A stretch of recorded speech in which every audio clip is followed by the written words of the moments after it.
गुरुजन विद्वत जन सत्संग अनुरागी सज्जन वृंद पूजनीय माताओं एवं परमाराध्य सद्गुरु महाराज की असीम कृपा से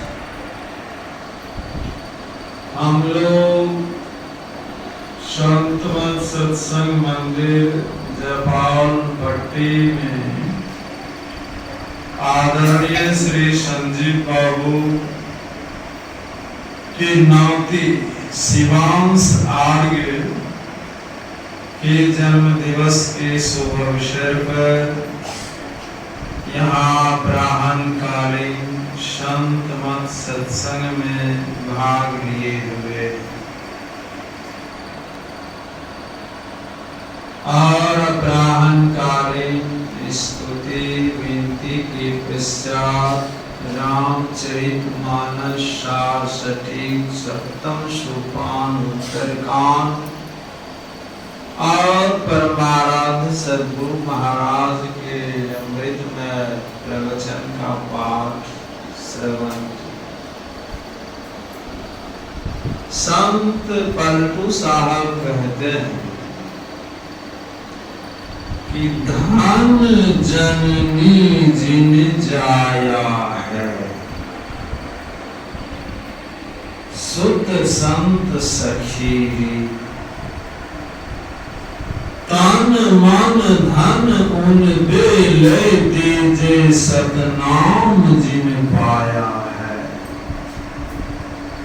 माया जाके निकट न आवे तिरगुन दूर बहाया है। कंचन कांच और शत्रु मित्र में भेद नहीं मिल गाया है। सहज समाधि अखंडित जाकी जग मिथ्या ठहराया है। पलटू दास सुई सुतवंती संत को गोद खिलाया है। धन जननी जिन जाया है, सुत संत सखी। संत पलटू साहब कहते हैं कि वह जननी धन्य है, वह माता धन्य है जिसने संत पुत्र को जन्म दिया, भक्त पुत्र को जन्म दिया और तन मन धन उन बेले दीजे सतनाम जिन पाया। कहते हैं कि तन मन धन से उसके ऊपर समर्पित हो जाइए आप। किसके ऊपर? जिसने सतनाम को प्राप्त किया। सतनाम माने परमात्मा।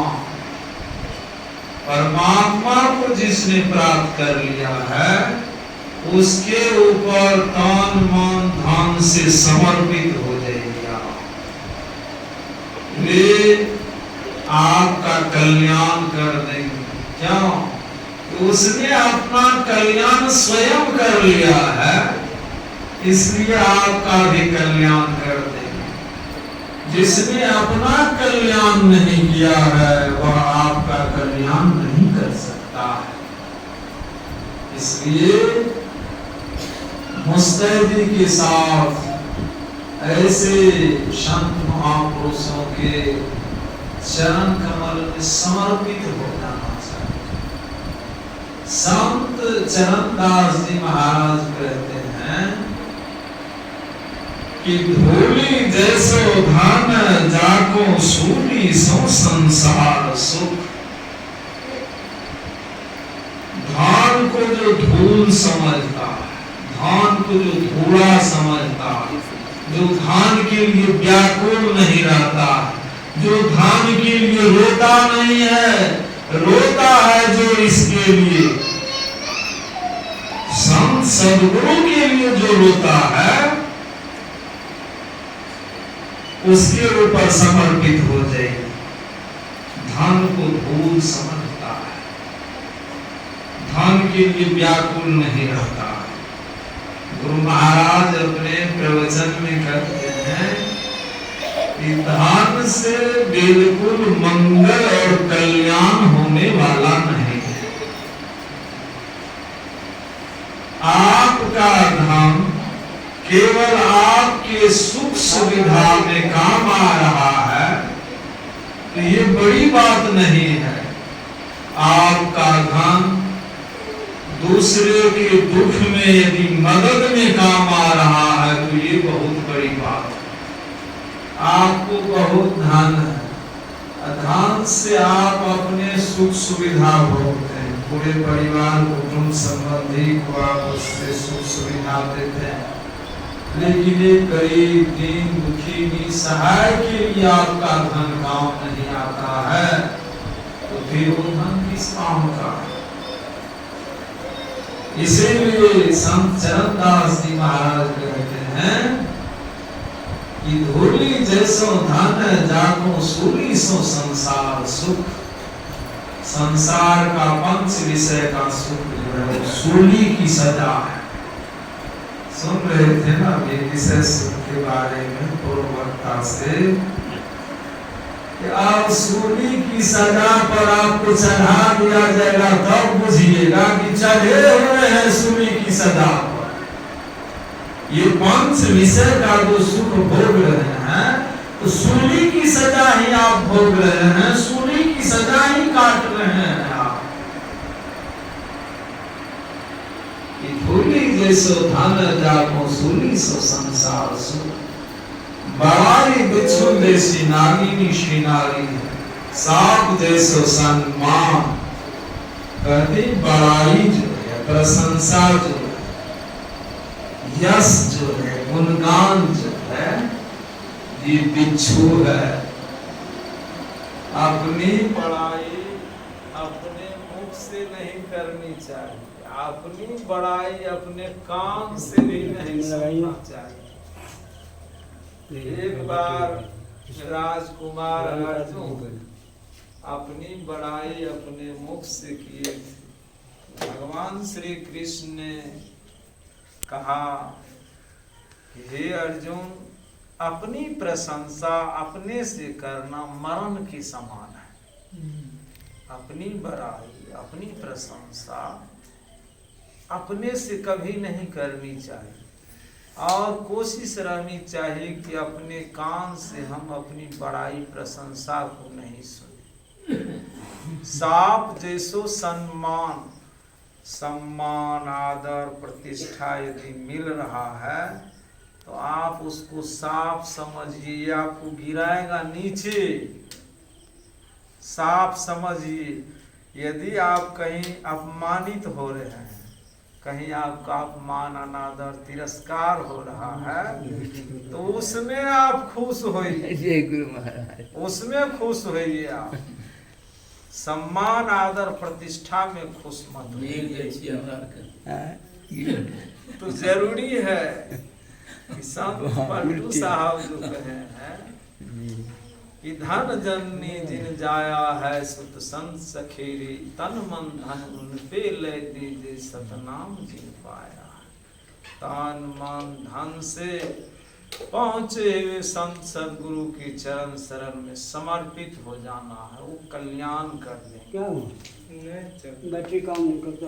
तन मन धन उन स्विच करते हैं, स्विच दूसरा लगन स्विच पाया। जो महात्मा धान का भूखा है वो आपका कल्याण नहीं करेंगे। एक बार ये संत अवर कीर्ति नारायण डिग्री कॉलेज पथराहा में पूज्य स्वामी विनोद बाबा जवाहर बाबू के हम छोटे भाई 1 महीना का ध्यान शिविर रखे। ध्यान शिविर के अंत में पूज्य प्रमोद बाबा का प्रोग्राम था 1 शब्द का। तो जैसे कल सुबह में बाबा का प्रोग्राम होगा, आज शाम में ही नेपाल से आने वाले थे, तो बाबा को रिसीव करने के लिए नारियल विकास बोर्ड जो सिंहेश्वर में है, वहाँ नारियल फार्म के पास हम लोग 3-4 महात्मा पहले से थे। बहुत देर से तो रहे ना, तो भूख भी लग गई। वहां जो घर था ना जिसका, तो उसके घर में कमरा में हम गए और एक माता जी थी, हम बोले कि कुर्सी 3-4 दीजिए। कुर्सी लाए, वही अपने बच्चे के द्वारा भेज दी। अब भूख जोर से लगी है तो हम वहां कहेंगे किसको, हम लोग बैठे हैं। लेकिन देखिए गुरु महाराज की प्रेरणा उसको हो गई कि कुछ केला, हलवा, मेवा फल सब हम लोगों को खिलाई। एक आदमी वहां बड़ी सरसरी निगाह से हम तीनों चारों को देख रहे थे। तो हम बोले कि आप भी बैठिए, आप, उसको भी दिया गया, वो भी खाए। वो बैठते नहीं थे, खाली हम लोगों की तरफ देखते थे। हम बोले कोई बात है, आप मतलब इधर खाली देखते हैं लेकिन बैठते नहीं, हम बोलते हैं। तो बोला हाँ कुछ बात है। हम बोले बोलिए क्या बात है। तो बोले देखिए ना, सो 2-3 दिन पहले एक महात्मा मेरे यहाँ पथराहा में ही उसका घर है, तो हम नहीं थे, मेरी पत्नी कुछ अस्वस्थ थी। तो गए तो मेरी धर्मपत्नी से बोले कि हम तुमको ठीक कर देंगे। मेरी धर्मपत्नी प्रणाम किए उसको।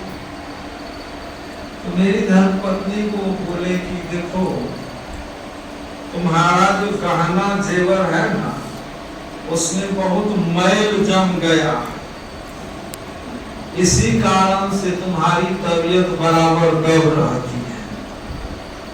सो गहना जेवर जितना है ना सब निकाल करके झोला में दे करके गोसाई घर में रख दो, गोसाई बाबा के पास।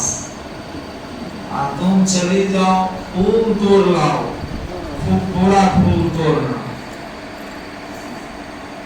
माँ बहन सीधा साधा होती है, औझा मुनि के फेर में ज्यादा ये लोग पड़ती। कोई कुछ कर दिया तो उसमें बढ़ जाती है, उसको तो 1000, 2000, 5, 10,000, 50,000 भी ये दे देती है। जब इसके पास सत्संग का, आश्रम का चंदा करने जाइए तो ये कहेगी कि अखन मालिक नहीं है। और धार्मिक जब इसके पास आते हैं तो यही मालिक बन जाती है। बस तो माता जी जो है सब गहना जेवर, लगभग 2.5 लाख का था गहना जेवर, सब झोला में देकर गोसाई बाबा के पास दे दी और चली गई फूल तोड़ने। बाबा इधर क्या किए कि झोले लेकर के बाबा पार हो। माता जी जो फूल लेकर के आई तो न बाबा को देखते हैं, न गहना जेवर वाला झोला देखते हैं। और खोजने के लिए निकली तो बाबा कहाँ मिलेंगे, बाबा तो पार हो गए गहना जेवर लेकर। तो वो बोले कि यही मैं देख रहा हूँ, आप लोगों में से ही कोई तो नहीं था वो महात्मा। तो हम बोले कि हम लोग तो ध्यान शिविर में है, हम लोगों में से तो कोई ऐसा नहीं है। यदि आपको चेहरा पहचान में आता है बोलिए, पकड़िए और क्या। तो देखिए महात्मा के वेश और ठग पहुंच गया, ठगे में पहुंच गया, चोर पहुंच गया महात्मा के वेश। इसीलिए गोस्वामी तुलसीदास जी महाराज रामचरितमानस में लिखते हैं कि किए हूँ सुवेश जग वंचक जेऊ, वेश प्रताप पूजिए ही देऊ। सब कोई जानते हैं, बराबर देखते हैं कि साधु महात्मा जब किसी के यहाँ आते हैं तो देखते हैं लोगों को कि वो जल लाएंगे, थाली या कठोर ला करके साधु महात्मा के चरण को धोते हैं, उसका चरणामृत लेते हैं, उसको दंडवत प्रणाम करते हैं। ऐसे साधु जब ऐसे ठग निकल जाए, ऐसे चोर निकल जाए, कोई गेरुआ वेश में, सादा वेश में, इस सुंदर वेश बना करके वो ठगे न है, चोरे न है। इस वेश में ठग भी घूम रहा, चोर भी घूम रहा, इस वेश में शराबी भी घूम रहा, इस वेश में आतंकवादी भी घूम रहा, इस देश में नक्सलवादी भी घूम रहा। मैं एक बार मेघालय गया था 1 महीना के लिए, ध्यान साधना करने के लिए।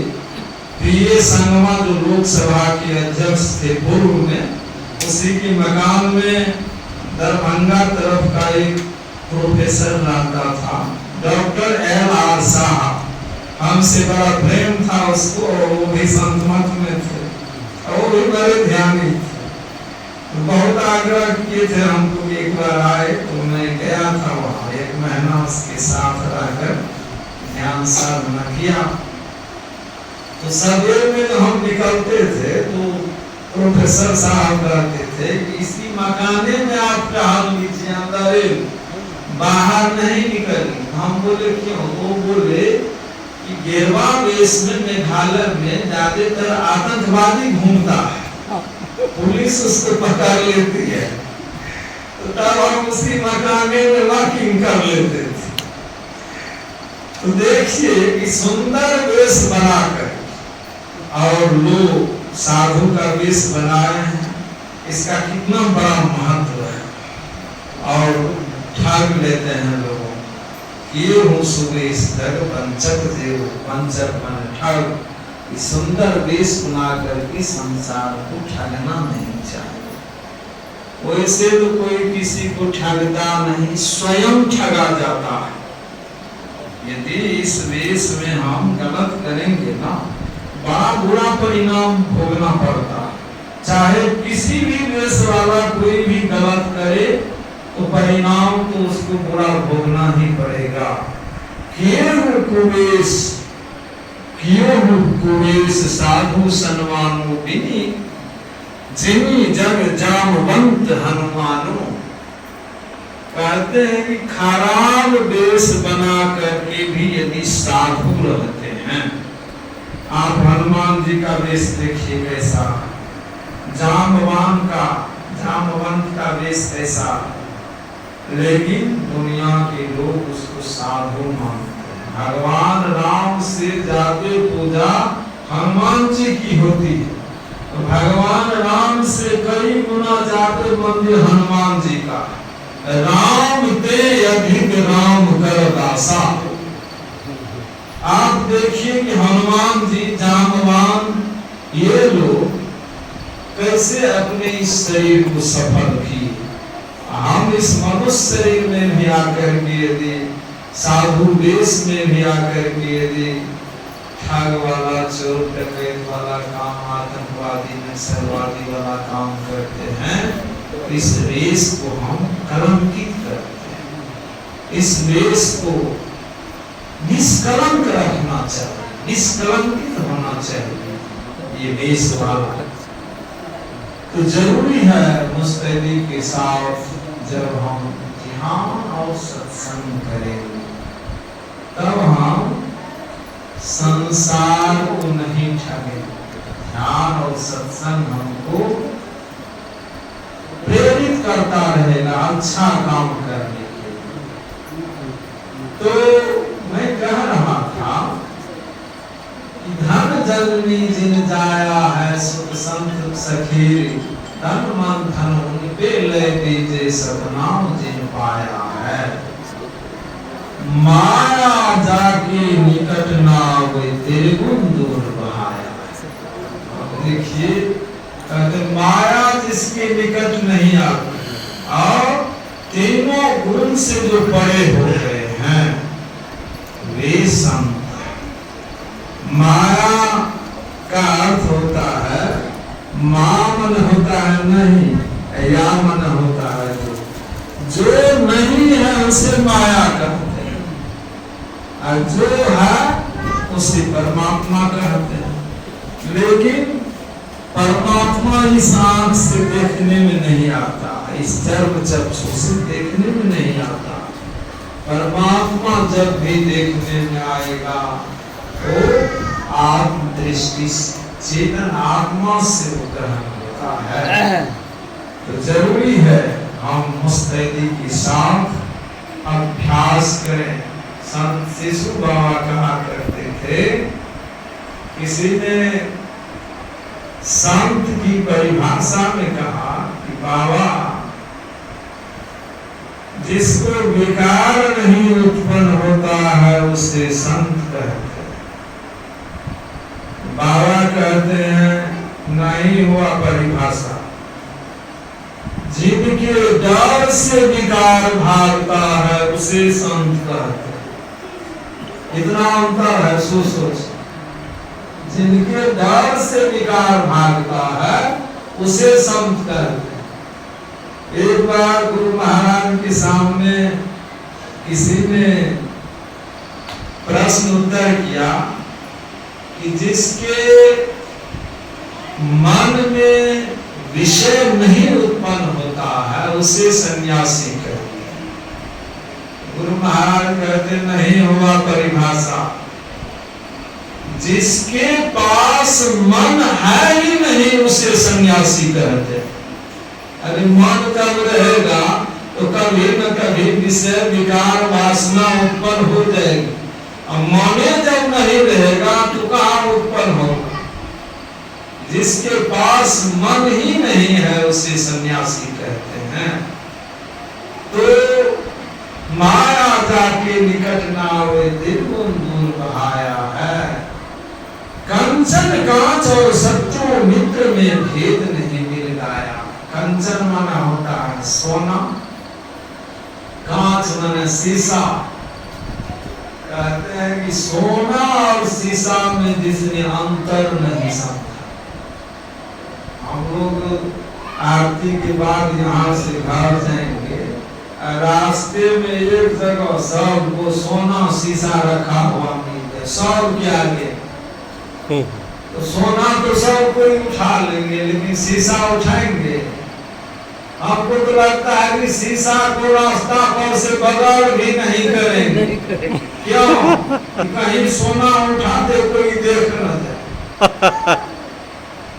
लोग ऐसे स्वार्थी हैं। गुरु महाराज प्रवचन में कहते हैं कि असली स्वार्थ है अपने आप को पहचान लेना। असली स्वार्थ है परमात्मा का साक्षात्कार कर लेना। असली स्वार्थ है मोक्ष को प्राप्त कर लेना। ये असली स्वार्थ है। दुनिया में तो लोग नकली स्वार्थ में लगे रहते हैं कि कंचन कांच और शत्रु मित्र में भेद नहीं गिर गया। सोना और शीशा में अंतर नहीं समझा और शत्रु मित्र में अंतर नहीं समझा। ये हमारा मित्र है, वो हमारा शत्रु है, ये जिसके अंदर में नहीं। सोचिए कितनी ऊंची बात है कि सोना और शीशा में जो फर्क नहीं समझा और शत्रु मित्र में फर्क नहीं समझा। जिसके लिए इस दुनिया में न कोई शत्रु है न मित्र है, वो संत है। और सहज समाधि अखंडित जाकी जग मिथ्या ठहराया। कहते हैं कि समाधि लगानी नहीं पड़ती है, सहज में जिसको समाधि लग जाती है। सोचिए, चलते फिरते आसन लगा भी नहीं है, समाधि लग गई। सहज समाधि अखंडित जाकी जग मिथ्या ठहराया है। मतलब सहज समाधि उसकी कभी खंडित नहीं होती, मतलब समाधि कभी भंग नहीं होता। सोचिए कितनी ऊंची बात है। संत कबीर साहब कहते हैं कि ओम मुनि रहे ब्रह्म को चिन्हे परम तत्व को ध्यावे, सूरत नीरत सो मेवा करी ज्ञान क्या है कि जब आपका मन संकल्प विकल्प रहित हो, मन में न कोई संकल्प विकल्प हो, उसी को उन्मुनी अवस्था कहते। इसी में संत कबीर साहब कहते हैं कि अब धो भूले को घर लावे, सूजन हमको भावे, बन के गए कल्पना उपजे, तब धो कहाँ समावे। घर में जोड़ भोग घर ही में, घर तो जीवन नहीं जावे। संत कबीर साहब कहते हैं कि जो घर द्वार छोड़ करके जंगल चला गया, वो अबोध अज्ञानी है। उसको समझा बुझा करके घर ले आई, वो आदमी तो उसको समझा बुझा के घर ले आता है, वो हमको बहुत अच्छा लगता है। अब तो भोले को घर लाओ, सूजन हमको भावे, वन के गए कल्पना उपजे, तब हम कहाँ समावे। जंगल चले गए, जंगल में मन में अनेक प्रकार की कल्पनाएं इच्छाएं उत्पन्न हो रही। तब कहाँ जाइएगा? तब तो सोचिएगा कि बेकार घर छोड़ करके जंगल चले आए, यहाँ जंगल से घर जाएंगे तो लोग क्या कहेंगे? मन में ये भावना हो कि वन के गए कल्पना उपजे, तब हम कहाँ समावे। घर में जोड़ भोग घर ही में, घर तो जीवन नहीं जाता। कहते हैं कि घर में आप जोड़ कर सकते हैं, जोड़ भोग सब कुछ है। अपने घर को चाहिएगा कि आप मंदिर बना करके रखें, वो संभव है। ध्यान का कुटी बना करके रखें, वो संभव है। घर में जोड़ भोग घर ही में, घर तो जीवन नहीं जावे। और उसी में संत कबीर साहब आगे कहते हैं, उन्मुनी रहे ब्रह्म को चिन्हे, ब्रह्म तत्व को ध्यावे। सूरत नीरत सो मेला करेंगे, अनहद नाम लगावे। ध्यान करते करते उन्मुनी अवस्था प्राप्त हो जाएगी, मन संकल्प विकल्प विहीन हो जाएगा, मन उस अनहद नाद में लीन रहेगा, अनहद नाद में सहज समाधि अखंडित जागृति। गुरु महाराज कहते हैं कि आगे शून्य समाधि नाद ही नाद, एकदम अखंड नाद आप सुन रहे हैं। वो नाद खंडित नहीं होता है, उस नाद को आप श्रवण कर रहे हैं, नाद सुन रहे हैं, तो नाद ही में भगवान शिव है। शिव जी बाबा को देख रहे हैं ना, नाद ही भगवान शिव है और बिंदु ही शक्ति है, जलधरी है। उस नाद को सुनना सहज समाधि अखंडित जागी जग मिथ्या ठहराया है। पलटू दास सोई सुतवंती, संत को दूध खिलाया। संत पलटू साहब कहते हैं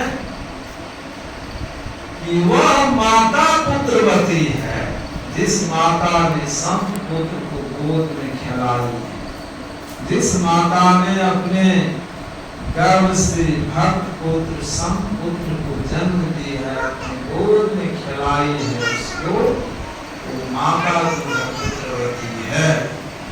तो हम लोग जब मुस्तैदी से अभ्यास करेंगे, जिस प्रकार संत पलटू साहब ने नर तन सम नहीं कवनी देही, जीव चराचर जांचत जेही, इस शरीर को सफल किए।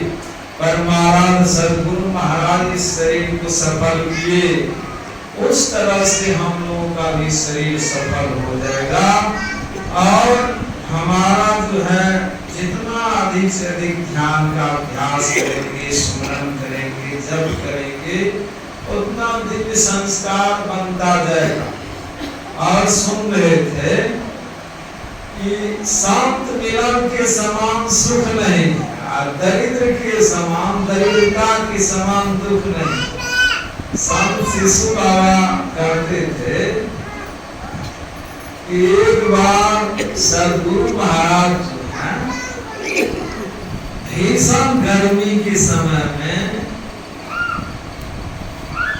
संत शिशु बाबा के यहाँ पहुंचे। संत शिशु बाबा हर जोत करके आए, बैलों को बांध दिए, हाल रख दिए और स्नान करके थोड़ा ध्यान करके आंगन गए, वस्त्रा पर बैठे और अपनी माँ से बोले कि भोजन तो खाने के लिए। तो बाबा की माता जी जो है थाली में खेसारी की सत्तू थी, उसमें नमक, बाबा पानी दे करके सत्तू में थाली में सत्तू को सान रहे। तब तक में गुरु महाराज पहुंचे और गुरु महाराज घोड़ा पर से ही कहते हैं कि संत शिशु सूरज है, संत शिशु सूरज है, संत शिशु सूरज है। तो शिशु बाबा का हाथ थालिए में है, एक हाथ में लोटा, अब बस बाबा रोने लगे फूट फूट करके, दोनों आंखों से अविरल आंसू की धारा बहने लगी। आंसू नहीं बंद हो रहा। क्यों? बाबा के मन में हुआ कि अब जो गुरु महाराज आ गए हैं तो गुरु महाराज को खेसारी का सत्तू कैसे खिलाएंगे हम? होता है ना, आप भी के यहाँ कोई अतिथि आ गए, मान लीजिए उस दिन भोजन नहीं बना, वो ही खा रहे हैं, तो होता है मन में कि हम क्या करेंगे नहीं करेंगे। व्यवस्था करने वाले लोग कर लेते हैं। तो ये रोए तो रहे हैं, सो जा ही नहीं रहे हैं दरवाजे पर, क्या क्या करेंगे? किंग कर्तव्य विमूढ़ हो गए संत शिशु बाबा। तो गुरु महाराज बहुत आवाज लगाए, तो ये हाथ धो करके गए, गुरु महाराज को प्रणाम किए। गुरु महाराज बंगला में आ गए हैं खड़े। गुरु महाराज कहते हैं कि तुम क्यों रोते और बोलबे नहीं करते हैं? गुरु महाराज कहते हैं कि तुम इसलिए रोते हो कि गुरु महाराज को खेसारी का सत्तू कैसे खिलाए। महाराज की जय। सोचिए, गुरु महाराज तो अंतर्यामी थे, सर्वज्ञ थे, दिव्य दृष्टि, आत्म दृष्टि प्राप्त महापुरुष, उनसे कुछ छिपा हुआ नहीं। सरजुबाई कहती है ना कि मन की जाने सब गुरु, कहाँ छिपा हुए अंत, वो तो सब कुछ जानते हैं। तो गुरु महाराज कहते हैं कि घोड़ा पर जो है ना चूड़ा, दही, केला, चीनी भी है। चौकी को अच्छी तरह से धो, कंबल बिछा, चादर ओढ़ो और घोड़ा पर से भोजन को उतारो और दूध को थाली मल करके लाओ अच्छी तरह से। हम भी खाएंगे, तुमको भी खिलाएंगे। तब संत शिशु बाबा जो है दो थाली मल करके लाए, उसी चौकी पर गुरु महाराज के लिए आसन दिए भोजन के लिए, और गुरु महाराज की थाली में भी चूड़ा दिए। इसको भी बोले कि पूरा से लो, जितना खाएगा ना पूरा से लो, कम मत लेना, पूरा से लो। अच्छी तरह से धो, दही, चीनी, केला दो, अपने पास बैठा करके खिलाए। तो संत शिशु बाबा करते थे कि परमानंद सद्गुरु महाराज कितने बड़े कृपालु, कितने बड़े अंतर्यामी थे, सर्वज्ञ थे, सब कुछ जानते थे। और हमको गुरु महाराज कहे कि जब हम गरीब लोगों के यहाँ गुरु महाराज का प्रोग्राम लेकर के सत्संग करवा देते थे कि गरीब लोग तुरंत सत्संग करा लेते थे। तो एक बार गुरु महाराज कहते हैं कि संत शिशु सूरज, तुम जो है मातवर आदमी के यहाँ हमको नहीं ले जाता है सत्संग कराने, खाली गरीब के यहाँ ले जाता। संत शिशु बाबा कहते हैं कि हुजूर मातवर आदमी बातें नहीं मानता है, गरीब आदमी तुरंत बात मान लेता है और सत्संग करा लेता है। तो गुरु महाराज कहते हैं गरीब आदमी को तुम कर्जा में डाल देते हो, वो सूद ब्याज पर लेकर के कर्ज लेकर के सत्संग करा लेता हो। जी हाँ, इस तरह तो वो करते हैं। तो गुरु महाराज कहते हैं मातवर आदमी तुम्हारी बात नहीं मानते हैं, नहीं, एक भी मातवर आदमी बात नहीं मानता। गुरु महाराज कहते हैं कि जाओ, आज से तुम्हारी बात बड़े बड़े लोग माने। महाराज की जय। और उस दिन से शिशु बाबा की बात बड़े बड़े लोग मानने लगे। और क्या कहे कि संत शिशु सूरज, तुम जहां भी जाओगे वहां खाने पीने ओढ़ने पहनने की कोई कमी नहीं रहेगी।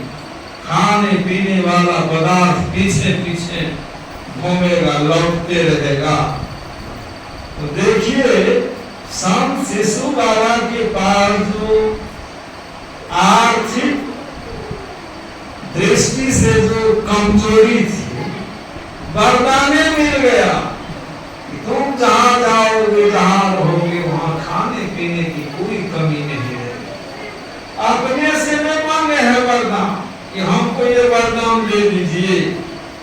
स्वामी विवेकानंद जी महाराज के घर में भी बड़ी कंगाली दरिद्री थी। सोच सकते हैं कि जो महापुरुष भारत को विश्व गुरु बना सकता है, उसके घर में जो है सवेरे में स्नान करके ध्यान करते थे और भोजनालय जाकर देखते थे इसमें कितना आटा है, चावल है, दाल है, देख लेते थे कि एक ही आदमी के लायक है।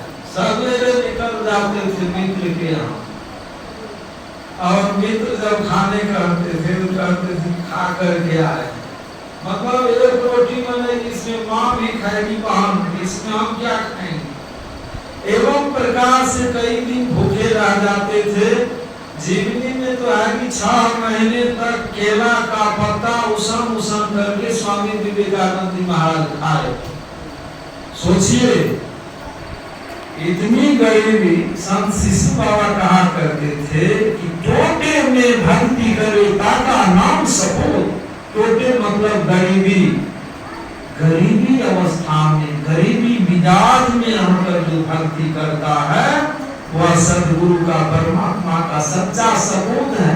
तो स्वामी विवेकानंद जी महाराज जो हैं, माँ उनकी कही कि अरे तुम कहते हो कि हमारे ठाकुर, हमारे सदगुरु रामकृष्ण परमहंस जी महाराज इतने बड़े महापुरुष हैं, जाके कहता है काहे न कि घर की कंगाली दूर कर देगा।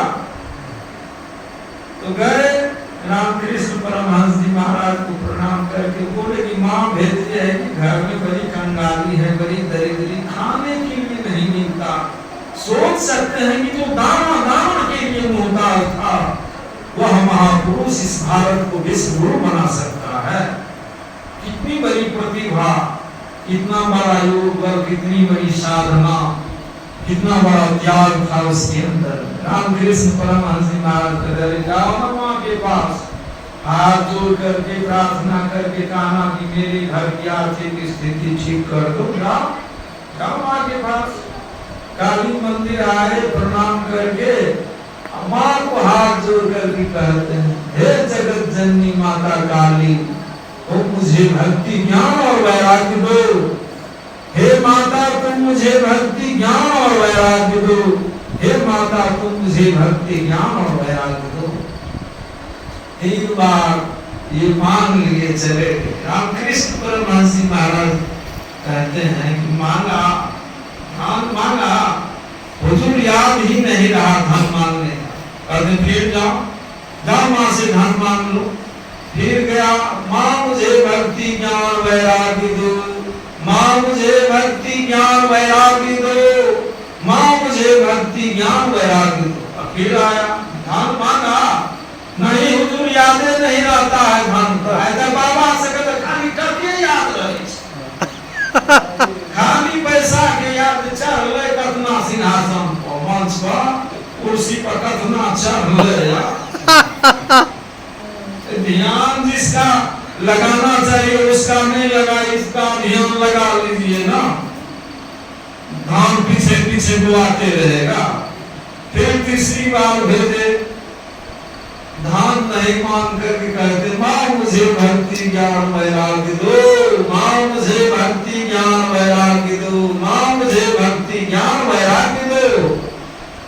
फिर आए कहते मांगा धान, हुजूर धान का यादें नहीं रहता। यही न है थोड़ी जैसो धान जाको सोली सो संसार सो। रामकृष्ण परमहंस जी महाराज कहते जाओ, आज से तुम्हारे घर की आर्थिक स्थिति अच्छी हो जाएगी। मिल गया सदगुरु का वरदान और चले आए। उसी शाम से आर्थिक स्थिति अच्छी हो गई। कहने सुनने का अंत नहीं है, यहीं पर मैं विराम लेता हूँ और श्रीमान साहब जी के लिए गुरु महाराज से प्रार्थना करता हूँ। तो महान त्यागी तपस्वी स्वामी विवेकानंद जी महाराज की समान चरित्रवान, संस्कारवान, प्रतिभावान, नैतिकवान हो, ओजस्वी तेजस्वी वर्चस्वी हो, ओजवान तेजवान वीर्यवान विद्यावान विद्वान बुद्धिमान ज्ञानवान हो, दीर्घायु हो और आध्यात्मिक वातावरण में उसका लालन पालन पोषण और उसकी शिक्षा दीक्षा हो, यही मंगल कामना है। और 13 तारीख को भी संजय बाबू बोले हैं कि उसके नाती का जन्म दिवस यहीं पर होगा। सिद्धि बाबा घोषणा करेंगे और गुरु महाराज से सिद्धि बाबा के लिए भी प्रार्थना करता हूँ कि इसको सदा स्वस्थ बना करके रखें, इसके मन को हमेशा अपने ध्यान में लगा करके रखें, ताकि इस सत्संग मंदिर की सेवा बहुत वर्षों तक इनके द्वारा अनवरत निर्विघ्नता पूर्वक चलता रहे। बोलिए प्रेम से श्री सद्गुरु महाराज की। हमरोर के लिए बुआ कह दियो। जितने श्रद्धा है इन लोगों का भी मन गुरु महाराज के चरण कमल की भक्ति में ध्यान में लगा रहे, ये लोग भी सदा स्वस्थ रहे। बोलिए प्रेम से श्री सद्गुरु महाराज की।